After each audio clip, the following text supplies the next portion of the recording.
하나님 말씀은 사도행전 6장 1절에서 7절까지 말씀입니다. 사도행전 6장 1절부터 7절까지 말씀을 제가 읽겠습니다. 그때 제자가 더 많아졌는데 헬라파 유대인들이 자기의 과부들이 매일의 구제에 빠짐으로 히브리파 사람을 원망하니 12사도가 모든 제자를 불러 이르되 우리가 하나님의 말씀을 제쳐놓고 접대를 일삼는 것이 마땅하지 아니하니 형제들아 너희 가운데서 성령과 지혜가 충만하여 칭찬받는 사람 7을 택하라. 우리가 이 일을 그들에게 맡기고 우리는 오로지 기도하는 일과 말씀 사역에 힘쓰리라 하니 온 무리가 이 말을 기뻐하여 믿음과 성령이 충만한 사람 스데반과 또 빌립과 브로고로와 니가노르와 디몬과 바메나와 유대교에 입교했던 안디옥 사람 니골라를 택하여 사도들 앞에 세우니 사도들이 기도하고 그들에게 안수하니라. 하나님의 말씀이 점점 왕성하여 예루살렘에 있는 제자의 수가 더 심히 많아지고 허다한 제사장의 무리도 이 도에 복종하니라. 아멘.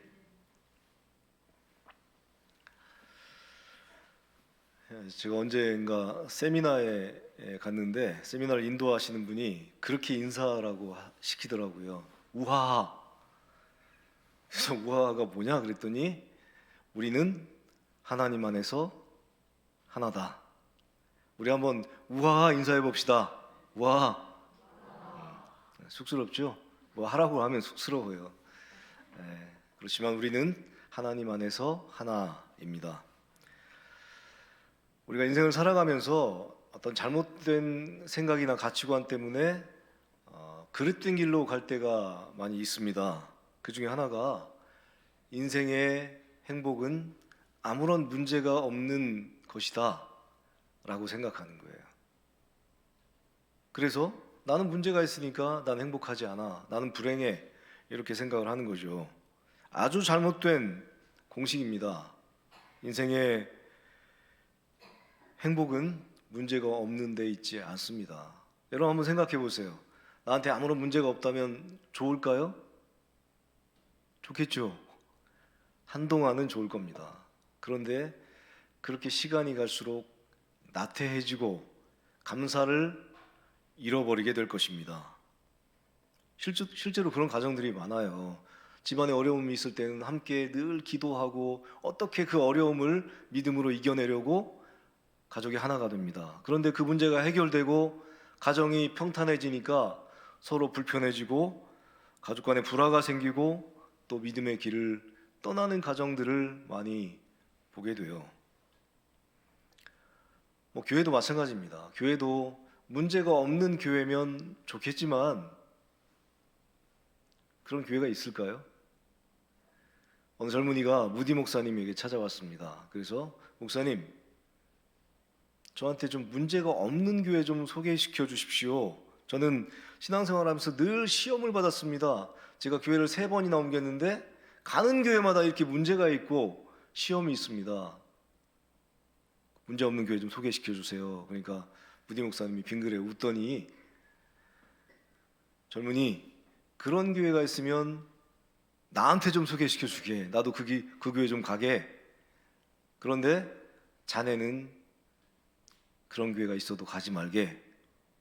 왜요? 그랬더니 자네가 가는 순간 그 교회에 문제가 생길 것이기 때문이네. 이렇게 말했다고 합니다. 문제 없는 교회는 없다라는 이야기죠. 예루살렘 교회에 문제가 생겼습니다. 물론 폭발적으로 부흥하는 문제 때문에 문제가 생겼어요. 오늘 1절 말씀은 그때 제자가 더 많아졌는데 라는 말로 시작합니다. 교회가 부흥한다는 거죠. 그 1절을 이야기하는 배경은 5장 42절인데요. 그들이 날마다 성전에 있든지 집에 있든지 예수는 그리스도라고 가르치기와 전도하기를 그치지 아니하니라. 그래서 열심히 전도하니까 교회가 부흥한 거예요. 그 어려운 박해와 고난 속에서도 그들은 복음 전하기를 주저하지 않았다는 것입니다. 우리 한국교회가 이만큼 놀라운 성장을 이룬 것도 사실은 우리 믿음의 선배들 혹은 초창기 이역당에 와서 자신들의 생명을 내던졌던 선교사들 때문일 것입니다. 우리 한국교회 초창기에는 정말 많은 일들을 했어요. 이 사회에 지대한 공헌을 했습니다. 문명 퇴치 그리고 차세대 교육을 위해서 교육 사업을 하고요. 또 우리 백성들의 건강을 위해서 병원을 짓고요. 그 다음에 미신타파 운동, 금연 운동, 그리고 어려운 사람들 돕기 위해서 절미 운동, 쌀을 아껴서 어려운 사람들 돕는 그런 일들을 했습니다. 그랬기 때문에 하나님께서 놀라운 부흥을 주신 거예요. 물론 지금 잠시 길을 잃고 헤매고 있지만 다시 한국교회는 든든하게 일어설 거라고 저는 믿고 있습니다. 자, 그렇게 예루살렘 교회가 부흥을 했는데 이 부흥이라는 것이 좋은 긍정적인 변화만 가져오지는 않았다는 거예요. 사람들이 많아지니까 할 일이 많아지죠. 그러다 보니까 교회 지도자들이 정신이 없어진 거예요. 도대체 무슨 일을 해야 되지? 하고 힘들어진 겁니다.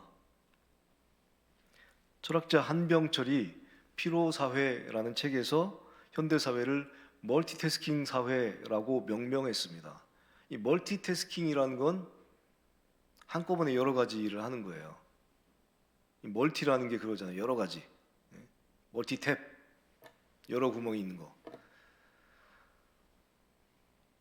여러분은 어떻습니까? 한꺼번에 여러 가지 일을 하실 수 있나요? 젊은 사람들일수록 이 멀티태스킹에 친화되어 있어요. 예를 들어서 길을 걸으면서 핸드폰을 본다거나 밥 먹으면서 핸드폰을 본다거나 공부하면서 음악을 듣는다거나 이게 다 멀티태스킹이에요. 저는 잘 안 되더라고요. 저는 가끔 책 읽으면서 음악을 들으면 책 내용이 머리에 안 들어와요. 저만 해도 이미 이 젊은 세대들하고는 좀 차이가 나는 것 같아요. 그런데 이 한병철 교수는 멀티태스킹이라는 것이 원래 원시사회, 수렵사회에서 있었던 현상이라는 겁니다. 그렇잖아요. 옛날에 우리 인간들이 힘이 없을 때는 열매도 따먹고 또 이것저것 먹었을 때 그냥 먹기만 한 게 아니라 맹수들이 나를 노리고 있지 않나 해서 항상 주변을 살펴야 됐다는 거예요. 이게 멀티태스킹이라는 거죠. 자, 그렇게 생각하니 참 슬퍼요. 인류 문명이 이렇게 발전했는데도 여전히 삶의 양상은 원시시대 같다는 거죠. 요즘에는 한꺼번에 여러 가지 일을 할 수 있는 것이 사람의 능력이라고 치부되는 그런 시대입니다. 그러나 이 한병철 교수는 이 멀티태스킹이라는 것이 인간을 비인간화할 수 있다, 도구화할 수 있다라고 이야기합니다. 그러면 이 멀티태스킹이 더 강조가 될수록 인간이 능률적으로 개발되는 것이 아니라 자신을 상실하게 되고 도구화하게 된다는 거예요. 그러니까 사람을 그 사람의 어떤 존엄성이나 가치로 평가하는 것이 아니라 그 사람이 어떤 일을 어떻게 하는지 그 일을 가지고 사람을 평가하게 된다는 것입니다. 예루살렘 교회는 매우 부흥하는 교회였습니다. 7절에 보니까 하나님의 말씀이 점점 왕성하여 예루살렘에 있는 제자의 수가 더 심히 많아지고 허다한 제사장의 무리도 이 도에 복종했다 이렇게 말합니다. 그렇게 부흥하는 와중에 분쟁이 생겼습니다. 그러니까 우리가 깨달아야 될 것은요, 부흥하는 교회도 거룩한 교회도 문제는 있다. 사람이 있는 곳이라면 어디나 문제는 있다. 교회가 문제가 아니라 사람이 문제예요. 어느 교회든 다 거룩하지 않겠습니까? 그런데 사람은 그렇지 않아요. 사람은 늘 문제가 있습니다. 오늘은 본문에 보면 뭐 때문에 싸웠냐면 구제 때문에 싸웠습니다. 구제 얼마나 좋아요. 어려운 사람들을 돕는다는 거 참 좋은 일이죠. 그런데 그렇게 좋은 일을 가지고도 싸움이 생긴다는 거예요. 오늘 본문의 갈등은요, 그냥 단순하게 누구를 더 많이 구제하느냐, 헬라파 여인들을 더 많이 구제하느냐, 히브리파 사람들을 더 많이 구제하느냐, 이런 문제가 아니에요. 예루살렘 교회는 유대인 그리스도인들과 디아스포라 그리스도인들. 그러니까 디아스포라가 뭐냐면 이스라엘 안에 살던 사람들이 아니라 이스라엘 밖에 살던 유대인들, 그들이 이스라엘로 돌아온 그 사람들을 디아스포라 유대인 혹은 디아스포라 그리스도인이라고 불렀습니다. 유대인들은 나라가 없었잖아요. 북왕국 이스라엘은 기원전 722년에 아수르에 멸망했습니다. 남왕국 유다는 그보다 조금 더 와서 기원전 586년에 바벨론에 의해서 멸망했습니다. 나라가 없었어요. 그러다 보니까 나라를 잃고 사람들이 뿔뿔이 세계로 흩어졌습니다. 우리나라도 조선도 일본의 나라를 뺏긴 다음에 많은 사람들이 밖으로 나갔죠. 만주로 가기도 하고 하와이로 노동자로 가기도 하고 또 중앙아시아로 가기도 하고 뿔뿔이 다 흩어졌습니다. 나라가 없었기 때문에 그래요. 그렇게 이스라엘이 아닌 곳에서 터잡고 살던 유대인들을 디아스포라라고 불렀습니다. 처음에는 유대인 그리스도인들이 교회 안에 많았기 때문에 별 문제가 안 돼요. 그런데 밖에서 온 그 디아스포라 그리스도인들이 예루살렘 교회에 계속 들어왔습니다. 그리고 유대인이 아닌 이방인 그리스도인들까지도 교회 안에 들어오니까 이 분쟁의 양태가 굉장히 복잡해진 거예요. 그러다 보니까 예루살렘 교회 지도자들은 일꾼들이 더 있어야 되겠다 생각을 해서 7 집사를 세우게 된 것입니다. 우리나라도 어떻습니까? 땅덩어리는 되게 좁은데 지방마다 다 다르잖아요. 음식도 다르고 사람들 성격도 다르고. 저는 충청도인데 저는 그렇지 않은데 충청도 사람들은 어떻다? 느리다라는 편견이 있잖아요. 편견만은 아니에요. 사실은 그런 특성들이 있어요. 제가 예전에 아주 오래전이긴 합니다만 30년도 더 전에 저기 부산에 갔는데, 부산은 아니고 진영이라는 곳에, 부산 바로 옆에요. 갔는데 친구하고 같이 식당에 가서 밥을 먹는데요, 그 종업원이 와서 뭔가를 물어보는데 한마디도 모르겠어요. 분명히 우리말인데 말을 못 알아듣겠어요. 그때 사투리를 굉장히 많이 쓰더라고요. 근데 사투리를 모르겠더라고요. 그런 거예요. 사실은 같은 나라에 살아도 서로 사투리가 다르고 성격도 다르고 또 여러 가지 지역적인 특색이 다 달라요. 이스라엘에 남아있던 유대인들은 히브리어를 사용했습니다. 그런데 이스라엘 밖에서 살던 유대인들은 그 당시 세계 공용어였던 헬라어를 사용했습니다. 물론 그들도 히브리어를 알았을 거예요. 그렇지만 주로 헬라어를 사용했다는 거죠. 언어뿐만 아니라 삶의 가치관이나 생활 방식이나 많은 게 달랐을 것입니다. 조선시대에 청나라가 우리나라를 쳐들어와서 많은 여인들을 볼모로 잡아갔어요. 그리고 꽤 시간이 지난 다음에 그 여인들을 다시 돌려보내줬습니다. 그 여인들을 환향녀라고 했죠. 환향녀.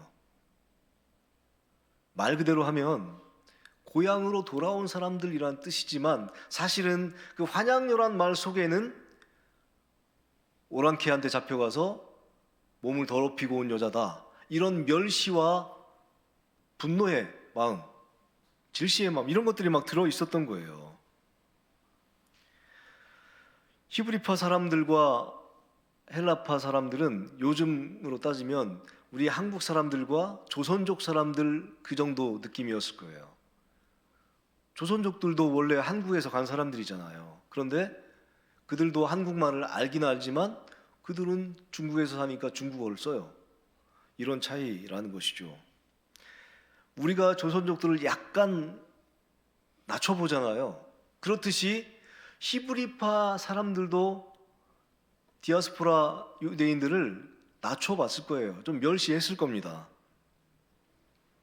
그러다 보니 여러 가지 갈등이 생기고, 히브리파 사람들은 히브리파 사람들대로, 또 헬라파 사람들은 헬라파 사람들대로 서로에 대한 원망이 자리 잡고 있었을 것입니다. 누가복음 10장에 보면 마르다와 마리아 자매 이야기가 나오죠. 마르다가 마리아의 언니였고 나사로는 그 둘의 오라비, 오빠였습니다. 그리고 그들은 예루살렘에서 굉장히 가까운 베다니에 살고 있었고요. 예수님과 굉장히 친한 사이였습니다. 그래서 하루는 예수님이 그 제자들과 함께 그 집에 들어가셨습니다. 10명이 넘었겠죠? 그러다 보니까 마르다는 준비할 게 너무 많았어요. 먹을 것, 또 마실 것, 그리고 잠자리까지 준비하려다 보니 너무 정신이 없었습니다. 그런데 자신을 도와야 될 동생 마리아는 하나도 돕지 않고 예수님 곁에 철썩 앉아가지고 예수님 말씀만 듣고 있는 거예요.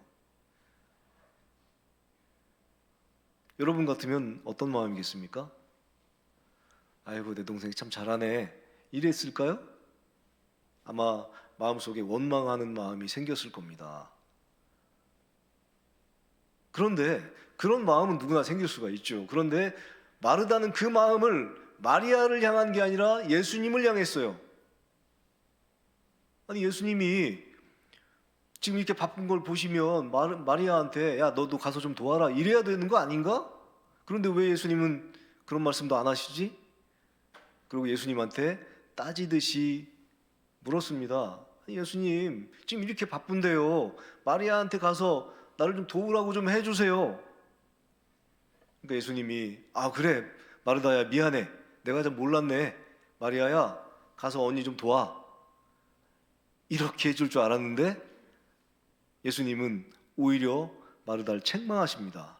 야, 너는 뭐 그렇게 마음이 여러 가지로 분주하게 그러고 있어. 그런 거 필요 없어. 정말 중요한 건 하나야. 마리아는 지금 지가 제일 옳은 일을 하고 있는 거야. 이렇게 말씀하신 거예요. 얼마나 마음이 상했을까요? 여러분, 집안에 손님이 왔을 때 손님을 접대하고자 애쓰는 것, 이것도 주의 일이에요. 성경에 보면 나그네를 대접하라고 하잖아요. 그러니까 잘 대접하는 것도 주님의 일입니다. 그리고 앉아서 말씀을 듣는 것, 이것도 주님의 일이에요. 어떤 것이 더 중요하다 말할 수 없는 겁니다. 그런데 마르다는 그렇게 생각하지 않은 거예요.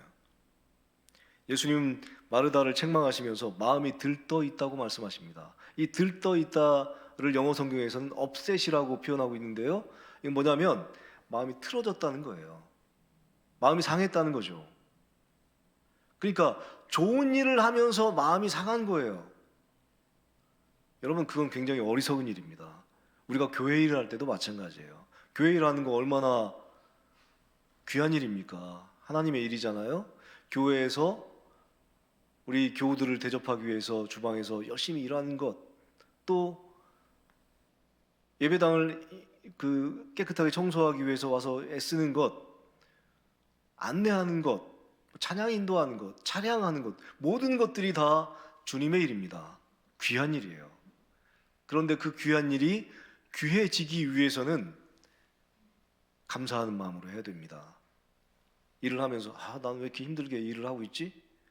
이러면 안 하는 게 나아요. 그러면 그 일을 하는 그 가치가 소멸돼 버려요. 하나님 보실 때 쟤 저런 마음으로 하면 안 되는데, 이런 생각이 들 수 있잖아요. 감사하는 마음으로 할 때 그 일이 되게 더 귀해지는 겁니다. 마르다가 그걸 못한 거예요.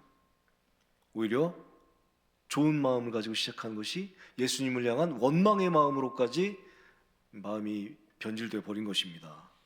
여러분, 원망하지 마십시오. 원망은 나만 무너뜨리는 게 아닙니다. 공동체 전체를 무너뜨려요. 민수기 13장에 보면 이스라엘 백성들이 광야에서 망한 이유가 원망하다 망했습니다. 하나님을 원망하고 모세를 원망하고 서로 원망하고 그러다 보니까 망한 거예요. 버니 시겔이라는 분이 쓴 내 마음에도 운동이 필요해라는 책에 보면 이런 이야기가 있습니다. 네가 만일 하나님의 책상에 그런 글귀가 써 있대요. 네가 만일 불행하다고 말하고 다닌다면 내가 너에게 불행이 무엇인지 보여주겠다. 그런데 네가 만일 행복하다고 말하고 다닌다면 내가 너에게 행복이 무엇인지 보여주겠다. 이게 무슨 말이에요? 우리 언어가, 표현이, 우리 마음 자세가 그만큼 중요하다는 거예요. 다른 사람들이 볼 때 저 사람 뭐 저렇게 힘들게 살아 하더라도 그 사람이 정말 난 행복해라고 생각하고 산다면 그 사람은 행복한 사람입니다. 반면에 다른 사람들이 볼 때 와 정말 부럽다 저렇게 누리고 사네 라고 하더라도 스스로 난 정말 불행한 사람이야 라고 생각한다면 그 사람은 불행한 거예요. 우리의 태도 그렇게 중요하다는 것입니다. 자, 오늘 본문에서요 눈여겨볼 게 있는데 이 문제의 본질은 히브리파 사람들과 헬라파 사람들의 갈등이었습니다. 사도들은 다 히브리파 사람들이었어요. 그런데 놀랍게도요 그들이 세운 7집사는 모두가 헬라파 사람들이었습니다. 그러니까 히브리파 사람들, 사도들이 자기들의 기득권을 다 내려놓은 거예요. 우리가 정치를 보면 알겠지만 정치할 때 예를 들어서 뭐 보수당이 정권을 잡으면 일하는 사람들 다 보수당, 장관들 다 보수당이에요. 또 뭐 진보당에서 잡으면 다 일하는 사람들 진보당이에요. 자기 사람들 심기 바빠요. 그런데 이 사도들은요 자기 기득권을 다 내려놓고 헬라파 사람들을 다 집사, 일꾼으로 세운 것입니다. 참 귀한 일이 아닐 수 없어요. 믿음이 자란다는 것은 나의 부족함을 바라보는 것입니다. 믿음이 좋다고 하는 사람들 중에서 교만한 사람들, 나 정도는 해야지, 이런 사람들은 절대 믿음이 좋은 게 아니에요. 믿음이 깊어질수록 내가 얼마나 부족한가를 깨닫게 되는 것입니다. 그래서 속담에도 익은 벼는 고개를 숙인다 이런 말이 있잖아요. 우리가 나의 부족함을 깨닫는 사람만이 주님께 도움을 구하는 거예요. 모세는 광야에서 첫 아들을 낳고 이름을 게르솜이라고 지었습니다. 게르솜은 나그네, 객 이런 의미예요. 그러니까 모세는 그 아들을 볼 때마다 자신의 실존을 바라보았을 것입니다. 내가 광야에서 이렇게 나그네가 되었구나. 그런데 둘째 아들 이름을 엘리에셀이라고 지었는데 그것은 하나님이 나의 도움이 되신다는 뜻이에요. 그 아들을 볼 때마다 모세는 하나님께 감사했을 거예요. 내가 이렇게 광야에서 나그네가 되었지만 그래도 하나님이 나를 여기까지 인도하시고 나를 붙들어 주셨구나. 이런 마음으로 살았을 겁니다. 신앙은 내가 무언가를 하려는 것이 아닙니다. 내가 하나님께 받아들여지고 있음을 깨닫는 것, 체험하는 것, 이게 신앙이에요. 내 예배가 하나님께 드려지고 있구나. 내 삶이 하나님께서 인정하고 계시구나. 이렇게 깨달을 수 있는 것. 초대교회는 교회 갈등과 위기를 일꾼을 세움으로 잘 극복했습니다. 여러분, 우리도 신실한 주님의 일꾼들이 될 수 있기를 바랍니다. 작은 교회일수록 일하기가 참 쉽지 않아요. 큰 교회에서는요, 주차 봉사를 서로 하려고 한답니다. 왜일까요? 얼굴 알리려고. 사람들에게 얼굴이 알려지잖아요. 그럼 나중에 장로되고 권사되고 할 때 더 훨씬 좋아요. 뭐 큰 교회에서는 뭘 해도 폼이 나잖아요. 수많은 사람들이 자기들을 보니까. 작은 교회는 그렇지가 않아요. 정말 사명감이 없으면 할 수 없습니다. 그리고 일꾼이 없다 보니까 이것저것 다 해야 돼요. 힘들어요. 그렇지만 우리 주님께서 우리에게 주신 사명이라고 생각하고 하면 그것이 더 큰 은혜가 될 줄로 믿습니다. 옥한웅 목사님이 그런 얘기를 했다죠. 저는 천국 가서 아무런 칭찬도 받지 못할 것입니다. 왜냐하면 이 땅에서 받을 칭찬을 사람들에게 다 받았기 때문입니다. 목사도 마찬가지예요. 개척교회 목사들은 누가 알아주지 않습니다. 개척교회 목사들, 와 목사님이세요. 대단하십니다 하지 않아요. 오히려 멸시하는 사람들도 있습니다. 개척교회 성도도 마찬가지예요. 누가 알아주지 않습니다. 최선을 다해서 봉사하고 섬겨도 알아주지 않아요. 그렇지만 그래서 하늘의 상급이 클 거라고 생각합니다. 여러분, 그런 마음으로 우리가 함께 했으면 좋겠습니다. 저는 참 부족한 목사입니다. 저 여러분에게 저의 부족함을 숨기지 않습니다. 그래서 여러분이 있는 겁니다. 목사의 부족함을 보완하고 동역하라고 여러분이 있는 거예요. 교회 위기를 일꾼들을 세워서 기회로 만들었던 예루살렘 교회처럼 행복한 우리 교회도 서로를 세우고 격려하며 기쁨으로 일할 수 있기를 바랍니다. 그것이 교회가 하나 되는 길이고 우리가 하나 될 때 하나님께서 놀라운 부흥의 역사를 허락하실 것입니다. 제가 아는 어느 목사님의 교회 표어를 보니까 혼자 울게 하지 않는 공동체, 이런 표어더라고요. 참 은혜를 받았습니다. 교회는 그래야 된다고 생각합니다. 즐거운 일이 있을 때 함께 즐거워하고 울 일이 있으면 함께 우는 교회. 주님께서 원하시는 진정한 교회 모습일 것이라고 생각을 합니다.